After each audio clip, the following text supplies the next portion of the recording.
Radio.com.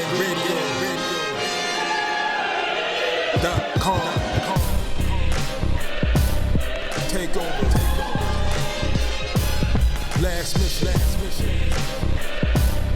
Final boss mode. We got a couple of other topics, two big topics that have, that kind of been around Twitter, especially boxing sports Twitter. The first one is the status. Who's gonna fight for the vacated WBC Super Middleweight Title? Because Benavidez decided he wanted to eat candy and not train like he's supposed to. So the tweet came out in the afternoon by a vote of 36-1. The WBC Board of Directors, picked Canelo to fight Avni Yildirim for the vacated title. To say there's a whole bunch of outrage on there is there's a whole lot of outrage. There's a lot of people have had about this fight. It's trash on paper. It really is. And now they're saying like, oh well, it's not settled yet. How's it? We all know what's going to happen. Yildirim is not going to give up his title shot, and to get Canelo in the ring, shit, an opportunity. And then Canelo is going to be like, he wants to be that 4-weight champion or whatever. He wants to get a legitimate belt. So it's only a matter of time. But I think the big thing is who's going to air it. The Zone's not going to air that shit. I just don't see it. Do not see it at all. It's unfortunate that that Canelo pretty much gets a tune-up and a world title if this goes through, and it will. But because Canelo can never do anything wrong. He's the most perfect career manufacturer. He's the Beyonce of boxing. What I tell you, WBC, we blow Canelo. Yeah. Blow him, they did. Honestly, and I know when they listed him as people who've actually reached out to get a shot, I was like, yeah, it's Canelo. Because Yildirim, it was wishful thinking it would be Canelo versus Callum Smith, who was also on the list, which would be acceptable. Canelo, Callum Smith for that belt, like fine, yeah, do that because it's unification. Because Callum Smith has the WBA belt, and Yildirim. Now, if you're wondering why does Yildirim get a shot at this belt? Well, we gotta go back early last year where Yildirim, for some odd reason, gave Anthony Durrell all types of hell for that vacated belt. For when it was vacated because Benavidez tested positive for the cocaine. There's a lot of bad things happen when this guy loses his belt. Yeah, the division just falls apart when he loses his belt. Yeah. But unfortunately, Avni Yildirim gave Durrell a hard time, a rough night. And then, and he got a cut that was like a headbutt from Durrell. And then Durrell, like after the 10th round, was like, no, I don't want any more of this rough shit. So let me get out of this fight. Which pissed off Yildirim and also his country's people. Because the fight was close on, Durrell won on all the cards, but the fight was close on 2 cards. Which Yildirim was still in the fight, score-wise. And of course, no one liked how that went down. So WBC is like, you know what? Yeah, whoever wins between Benavidez and Durrell will have to face Yildirim. So here we are. Yildirim got the contracted shot, and Canelo, and I'm pretty sure I'll echo our statements like Yildirim has no chance in hell of beating Canelo. I think I'm right to say that. You have to cue the Vince McMahon music. And it's sad because Canelo has all these top-notch opponents to choose from, and he stalls and he waits and he stalls and he waits, and now the WBC ordered this matchup and no one gives a damn. Everybody's like, okay, really? Told you Callum Smith wasn't going to get that $6 million. Canelo lost out on that. Right. Well, nah, you know what? The biggest loser in all this is the Zone. Yeah. They gave Canelo all this money, and it's like he hasn't produced not one classic good fight for them. Not one. And people like to say, "Oh, boxing skills," or he's showing good boxing skills. the fights aren't good. Like none of his fights, like his fights are lowlights of the year. Like last year, his two fights they just come and go. Yeah, they came. They're and not went. even events. Yeah, you know what I'm saying. And like they give him all this money, and he hasn't produced a damn thing for them. Like, and the only solid opposition he fought during this whole time was Danny Jacobs. Right. Which we all agreed was a good fight on paper. It just didn't turn out that way. You know, yeah, so he's 1 for 3. Mm-hmm. You know, so it's like it's like, and the zone has already been made it known like they're not going to be paying for like certain fights, but now they're in a situation where their top guy that they pay all this money to has a shot with someone who's a huge underdog. I mean, huge, like Jason Quigley probably has a better shot of actually beating Canelo than Yildirim. You know what I'm saying? So, you know, it's a situation because it's like Canelo's been on the zone since 2018. The zone doesn't want. I'm pretty sure does not want to pay for it. Like no one wants to see a Canelo Yildirim fight. Not one. You know, except unless you're a stan of Canelo's or something like that, or you're a fanboy. Oh, you're a Yildirim fan. Yeah, the Yildirim fan, and actually that's we just got a living room of people who want to see this fight. Yeah, like honestly, as much as I like to say, you know, the zone does give alternative. I don't want to sit here and watch Canelo versus Yildirim on the zone. I think that would be a waste of my my $9.99 a month.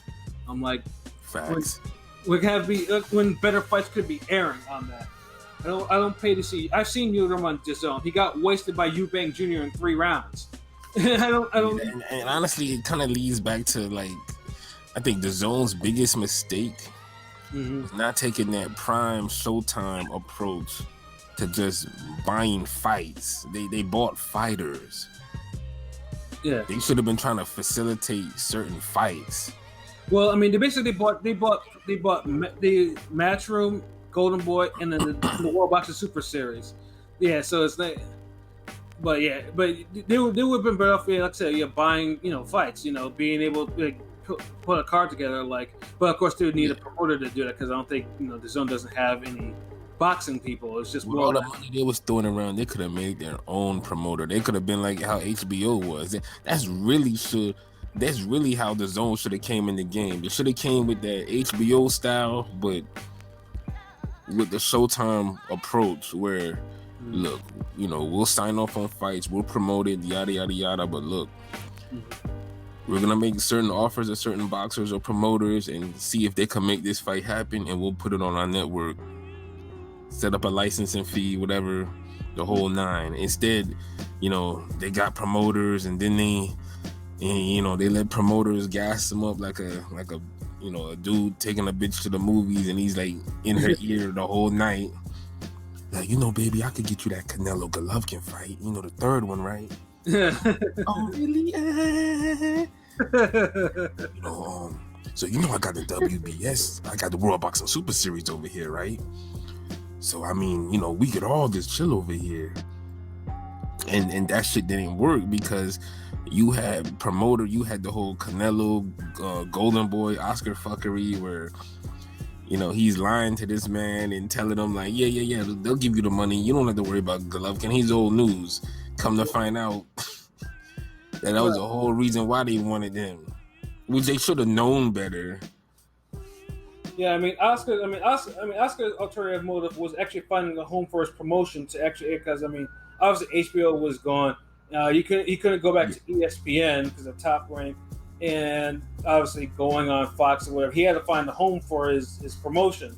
So he kind of he gave him a little song and dance, since Canelo is his cash cow. And then Canelo, he gotta get some blame for this too, because he's been too calculative in his approach for opponents. So as soon as he heard anything that ain't had nothing to do with Golovkin, it was like, oh yeah, I'll sign. Yeah. When he should have been trying to just finish the trilogy as soon as possible because everybody wanted it. Right. No one wanted a fielding fight, and to be the first zone fight or anything like that. So it's a situation, and a situation that'll probably make an interesting documentary depending on where the zone lies in about 5 or 10 years. Yeah, because now what's the last rumor is they wanted Canelo to cut his person in half. It was 17 mil instead of the normal 35 just for Callum Smith. And if I'm Callum Smith, it's like we said before, you know, the fight, like if you just want to give me 5 mil and your guy is gonna get 35, 17 mil. Fuck it, how about he gets 16 mil and I get 6 mil? Like for the most dangerous opponent in his division or whatever, the biggest fight, you know, this lineal champion. Should Canelo really be making that many more times more money than this dude? Right. You know, it just comes from like, I don't think that he wanted to make no tough fights. Yeah, I mean, pretty much, like I said, I mean, Canelo knows that with a contract like his to have all these fights, he's gonna have to fight. Like, there's only so much little bullshit that they'll allow him to get away with. You know, he's been getting away with it, like that. Like honestly, if he was on point, it would be like 3 fights a year, and then he can fulfill his contract in about 4 years or so. I mean, right. Now who knows if he's even gonna fulfill this. I mean, so far he's like 3 fights in. You know, I feel like somebody could come in and do what the zone does and just have set up better contracts. Like, I would have had it in my contract. Like, look, we give you all this money. You have to fight. You got to fight at least one unification for your division you campaign in. You got to fight at least one top 5 guy. Those are the 2 type of fights you have to take for this money. None of this damn, well, you know, I'll go here, I'll go there. You know, because he tried to pull the fast one with that Kovalev fight. Yeah, he did. You know, and it's a whole bunch of nonsense with him. Like, and it's like I said, and you know, when people are like, okay, what's Canelo doing? It's like, well, he's not fighting. That's what he's not doing. So basically, we get situations like this. And then we get like, you know, Canelo, he should be, and everyone involved should be criticized for this fight. Except Yildirim obviously couldn't help himself. He's basically, I mean, I'm sure he wasn't expecting to face no damn Canelo. I'm sure he was expecting to face like Benavidez or something like that. I mean, he just happened to get like a little come up in this, so you can't really. A lot of things fucked up about it, like. Canelo should have already had a fight. Benavidez should have left the damn, you know, enchiladas alone.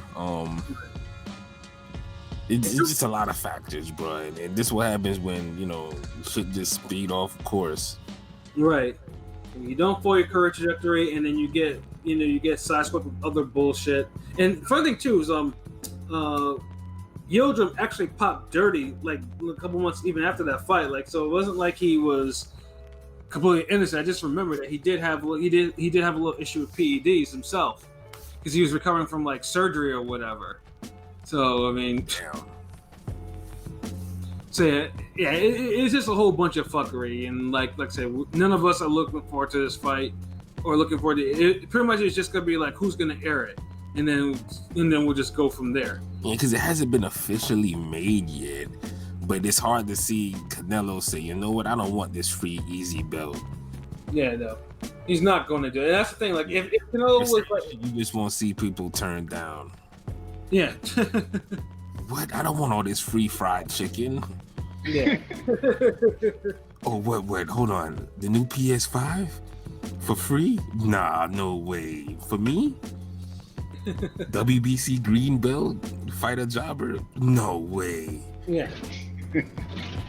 That's the worst thing. Like, I mean, it'll easily be probably.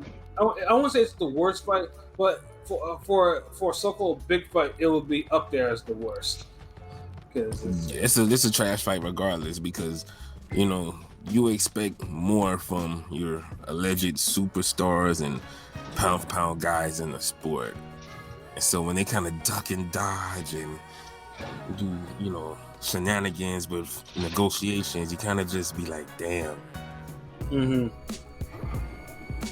it's a damn shame, but we'll see what the fallout brings with this fight, And our final topic of the night is another hot topic in boxing, involving one-time Thurman and involving one Terence Bud Crawford.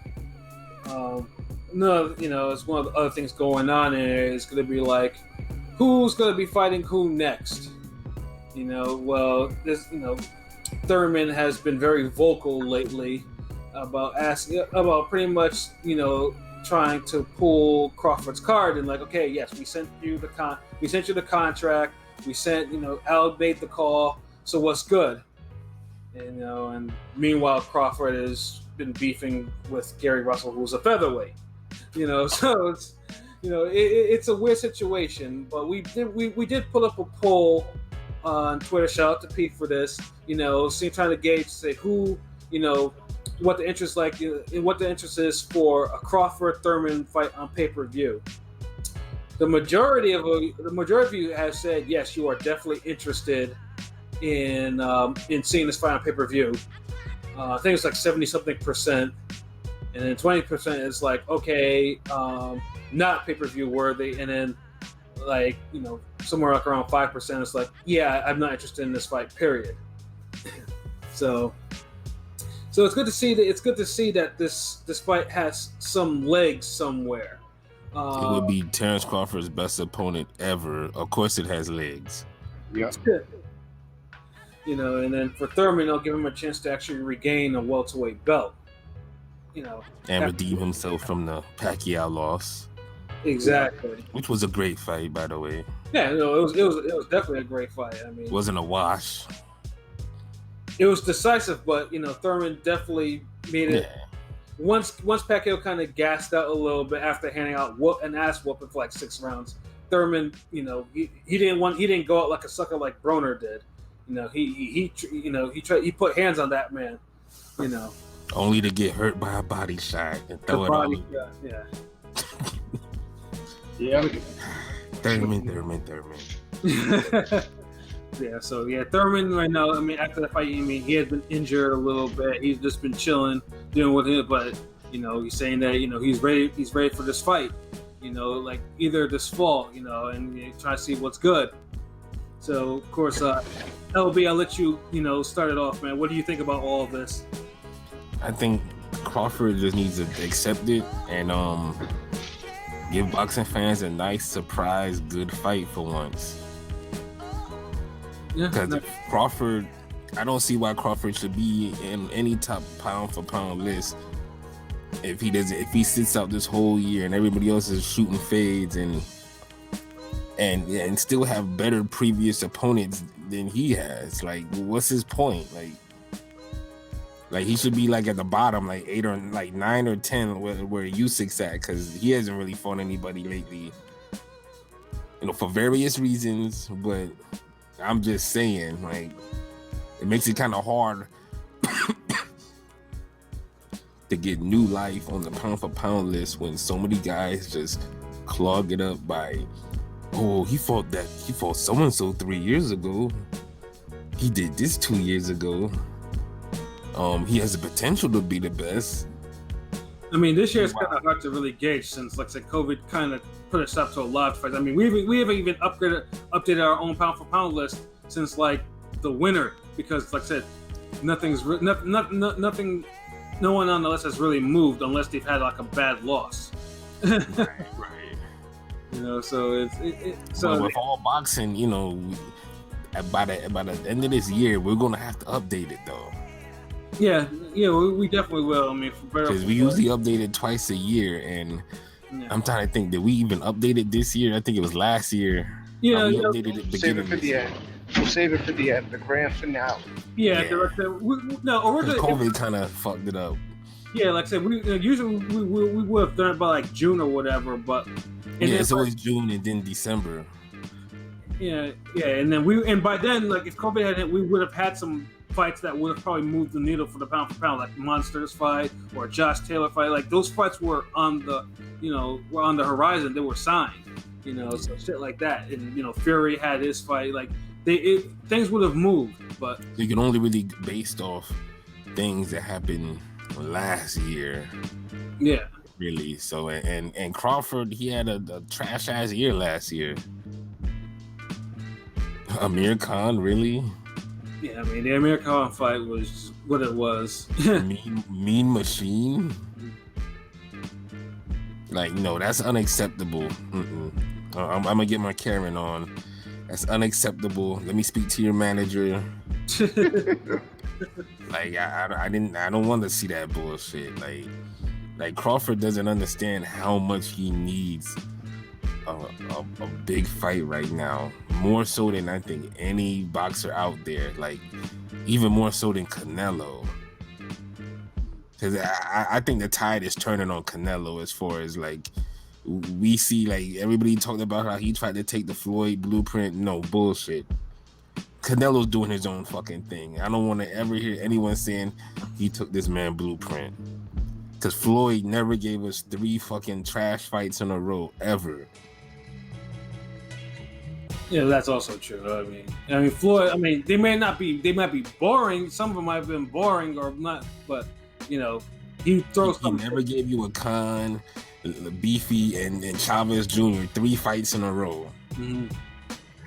Never gave you those type of fights in a row. Like, nah, can't compare that. And Canelo, he's constantly just looking for the way out. So Crawford is like, he's headed toward that. He's headed toward that direction. You know, when a guy who's always injured is calling you out, saying "Fuck all that, I'll fight your ass."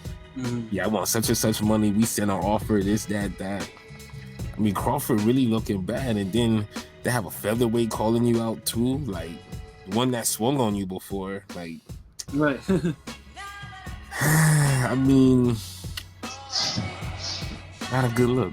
I mean, it's either that one because for both of them, Brook is like their second choice. I've heard. Yep. In my case, now if you heard me talk about this before, I don't like fighters who risk their eyesight. I have a thing about that, and Brook has had 2 broken orbitals, one in each eye. So when I hear that Brook is fighting either one, I'm just like, why? You know, it's not because if Brook was prime and wasn't damaged, I'd be like, okay, cool, that's good shit. But it's like, if Crawford and Thurman don't fight each other, that's their alternative for either one of them. And I'm just like, yeah, but it's kind of Brook's fault for not fighting anybody when he was prime. Yeah, motherfucker was calling out fucking the Brandon Rioses of the fucking world. Don't get me started on no this damn is the guy who ducked Jesse Vargas. that was the other way around. Jesse Vargas didn't want to fight him. Yeah, I'm pretty sure that's how it went. Well, You if sure? I remember, no. If I remember correctly, no. He took the. I don't know if he ducked it, but he took the Golovkin fight because he was set to fight Vargas, and then fucking because Golovkin was supposed to be Eubank. Eubank won. Yeah, and Brooks stepped up. I mean, exactly. You can't. I'm not gonna say it was a duck Jesse Vargas, but he could have made really one of the best welterweight fights of his career behind the Sean Porter fight. Instead, he goes up for more money and he alters his whole trajectory of his career. So, he was staying busy waiting for Khan. Well, one thing about Brook, I always said, like, for Floyd's last fight, Floyd should have actually picked Brook. I've always been adamant about that fight because Brook had the title, had a 0, had the Porter win. So I was like, I always thought that Floyd should have picked him instead of picking. Well, he reached. I remember Floyd actually did reach out to Brook, but it didn't happen because then afterwards Floyd got stripped of the WBO title, and then that went out the window. I think like if he would have kept the WBO belt, maybe he could have fought Brook and be undisputed. But at the end of the day, it's not Floyd's fault. It's not Jesse Vargas' fault. It's Brook just decided to take the fights he wanted to take. Yeah, Brook made a bad move and decided, he wanted to fight one of the hardest punchers in the sport and get destroyed. However, I do respect the balls because he goes from that and he set off a chain of events that made Golovkin look human, and then everybody's like, okay, you know what? I could fight him now. Right. So I always give Brook that respect. Yeah, because we don't know when Jacobs would have took that fight. We'd have probably had a trilogy with Sergio Mora. Oh Lord! I mean, am I lying though? You're not. No, you're definitely not lying. And then Khan pretty much got his relevance at that particular point. Although he was putting hands on Canelo, you know, when he got knocked out, I think no one took Khan seriously anymore. As a, you know, and then we was already kind of side-eyeing him for let out Jerry beat his ass. Yeah. But that Canelo fight, I think buried him in that aspect. Like no one's taken him seriously since that fight. Oh, and company did.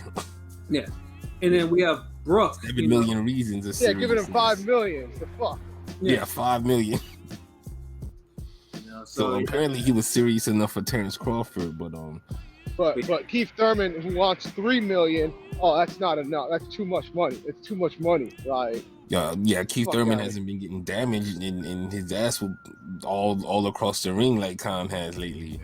Mm-hmm. They're waiting because Crawford's team, you know, they want Pacquiao, but they're not getting Pacquiao. And I think we all know Pacquiao is going to end up fighting Mikey Garcia. As much as I hate it, I think that's what's going to happen next. Yeah, so that's what it's pointing to. That's still a better fight than anything Crawford has given us in like ever. Yeah, but so it's like they're holding out for Manny, but they're not going to get that. So who the hell are you going to fight? Bomac said if they don't get a big fight, then they might just sit out the year. So it's like, what? Like, what kind of bullshit is this? Yeah, they on that Canelo shit. Telling Thurman to sit out for the year. Yeah, telling Thurman you should have kept your belt. Like, now all of a sudden, Thurman does nothing for you. Like, so hold on. We penalizing guys for losing close fights with all-time greats. All-time greats, yeah. That's what we're doing. Really, now what it comes down to, and that's why the fight's not going to happen. It's all a leverage thing, because I was listening to Keith's interview with Brian Custer, and I can see why he wants this Crawford fight, because you know he even said, you know, he's not going to wait around for the winner of Swift and Spence to fight him. Like he's like, I don't have the luxury of doing that. Like he's trying to use the Crawford fight as a way of like giving himself better leverage to fight the winner of Spence and Garcia. Whereas Crawford's trying to keep his leverage and not risk losing his belt, because if he loses, then he's not getting the Spence fight. Yeah, which is honestly some whole shit. He's doing what everybody was doing when Pac and Floyd was at the top of the division. Everybody's like, okay, I don't want to lose to this guy. I don't want to lose to that guy because I still want to hit the sweepstakes. And, you know, if you're supposed to be a pound for pound, you know, top of the game, you can't be thinking like that. You're supposed to be the guy people are like, well, you know, I don't want to lose to get to Crawford. So, yeah, it's some, you know, at the end of the day, it's some whole shit. Crawford just need to take the damn fight and surprise us for once. And Thurman should just keep his foot on his neck. Yes. And stay healthy. We gotta make sure we always say that. Yeah, that. But then you got people caping for Crawford. I see Miss Twitter fingers. Oh well, why didn't he want to fight with Crawford before? Why he wants to fight him now that because he was too busy fighting the Sean Porter, the Danny Garcias, and the Pacquiao. Yeah, like Thurman was on the bench. Thurman was on the bench when Crawford came up to 147. He was hurt. When he came back, he took his tune-up, and then he fought Manny. So when could he have actually legitimately fought Crawford? Like, and honestly, his tune-up was on par or better than anybody Crawford has fought at 147. I'll take Josito Lopez as a recognized name over fucking Jeff Horn, Mean Machine. Who else? Benavidez' little brother. Like really? Like compared to the guy that broke Ortiz's jaw in an upset. Yeah, it definitely seems like one guy fights the better opposition than the other. And pretty much now we're in this position right now just to see who's gonna fight who next. You know, it's gonna be I really want Crawford to actually get into the mix. Yeah, and now you got people online. I'm seeing, well, Thurman should just take less money. You know, dare to be great. Like, Take less money against the guy who is less. Yeah, Thurman is the draw. Like, who are they kidding? Like, and I think the $3 million was like a reasonable offer. Like, yeah, I would say that's very reasonable. Like, but their thinking is, and this is their thinking, and I know they haven't said it, but I basically know their logic because I know how Aram and them think because I've been listening to their bullshit for Lord knows how long. They're thinking, oh, $3 million. That's Pacquiao type money. If I'm gonna give somebody Pacquiao type money, then I might as well give that money to Pacquiao. But that's not gonna happen. But no, that's not even you undercutting Pacquiao with that. Like, yeah, that's not even Callum Smith money. Like, really? And then most likely Pacquiao, now that he's not top, will probably ask for more. Yeah, exactly. They do so. Yeah. And he's holding him back all them other years. So yeah, I don't think we're gonna get the bottom of this anytime soon. So I just want to see Crawford. I just want to see Crawford get a good, good opposition. And I like Crawford. I genuinely like Crawford. Yeah, I think he is. I think he is a pound. I think he is a pound for pound fighter off skills. Now, his resume is booty juice, but like this is why I want to see that fight. You know what I'm saying? Or even a Porter. If Porter dispatches his whatever, I forget this guy's name. Whatever, it doesn't matter. Alex Wright. Alex Wright. You just call him Alex Wright, King. Yeah, Alex Wright. I'm gonna call him Alex Wright. Right. So if he dispatches him early, maybe he can come back in time for December. So, maybe, but then it still falls back to like, well, couldn't you just fight the guy who has a win over Porter? Yep. Exactly. So but from what I did hear, what I heard, they were saying that Thurman should be back for, I guess, the December. Remember that December 26th slot on PBC? Boxing. The Boxing Day holiday. Yeah, so, stupid Canadian holiday, but whatever. But yeah, we got Canadian listeners, bro. Chill. I know. It just doesn't make any sense. Sorry, PJ. Don't. You wait till the Canadian guy is off the podcast and start shitting on it. Like, hold on. No, it just never made sense to me. But I joke around with that with my other Canadian buddies. PJ, if you're listening, don't hit me with a body shot, please. Anyways, so I think he's gonna fight that December 26th. But it's weird because he said I was hearing that one of the things that Thurman wanted for a Crawford fight was he wanted that fight in January. So I don't know. But all we know now is January, they both good to me. Just make the fucking fight. End of story. Yeah. January. I thought they wanted earlier than that. If they were gonna make it, it was gonna be like in November. No, not because Thurman himself said because I listened to his thing with Custer, he said, December, January is when he wanted to come back. So he's not coming back in November. Yeah, November kind of getting full anyway. Like I think December, January is perfect for that type of fight. Mm-hmm. So, if they negotiate now, like they have plenty of time to promote that. Like, and that's just and then it was funny because I was laughing. Like, this is just showing how much of a clowns like guys like Aram and Bomac are coming when they're speaking for Crawford. Like, you negotiate the fight. Like, you're Thurman needs to bring the money. He needs to do all the work. Okay, so does that mean Crawford's going to come to PBC? Yeah, I don't think so. Yeah. And that's the other thing too. I mean, there's still yes, my side of the street is better type of argument, which is another. But come to my stoop, cause stoop kid don't leave the stoop. You gotta come to my stoop. Now, obviously, no, because I mean, they can. I mean, Top Rank and PBT work together for Wilder and Fury. In this case, they just do the pay-per-view. So it's just like, I mean, then it's like, okay, it's joint to joint. So pretty much that's probably the only way it's going to happen. Like, because neither is going to go on each other's broadcast to do it. So they're going to have to work together in a pay-per-view fashion to actually make the fight. The difference is Top Rank, they believe that Fury could beat Wilder. I don't think they have the faith in Crawford like they do. The funny thing is, I think Thurman's the type of dude, honestly, that I think he don't mind going to ESPN, going to Crawford's network. But it's just, I don't think, Al and PBC would want that because it's just not in their best interest. Right. Yeah. You send cannon fodders to opposing networks. You don't send your A guys to opposing networks. Yeah, I mean, and like I said, I mean, Top Rank and the Zone has sent each other's fighters to each other's network, and PBC and the Zone has sent each other to each other's platforms. But yeah, Ruiz, Deverenchenko, all that.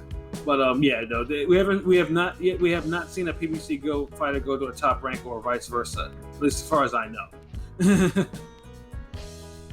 So yeah, that's the other book. So like I said, that's why like the only way this fight happens is pay-per-view. Why does boxing have to be so difficult sometimes? It's like the things that make the most sense is okay, we can't do that because that makes too much sense. Word. But yeah, I'm gonna have to wrap this up. I gotta go real quick. Enough of these two niggas that might not fight. All right, so basically, I mean, do we have any final thoughts before we get up out of here? I mean, I know we said a lot yesterday too for final thoughts. Same. Ain't nothing changed. Ain't nothing changed but the day. Ring Gang Radio all day. Yes, sir. Yeah, what he said. RingGangRadio.com all day. Y'all check out the shit. Y'all know what it is. Yeah, we got shit coming down the pipeline real soon. So you check it out. You like it. You comment and you tell your friends and you tell your friends' friends, and we can all be friends. You know what I'm saying? All right, word. Yeah. Yeah, so for myself, Pascal the New England representative, for LB Shuttleworth, the God, the GOAT artist, for King P, Bodega P, this has been another wonderful episode of Real Talk, where as always, if shit's real, we talk about it. So until next time, peace.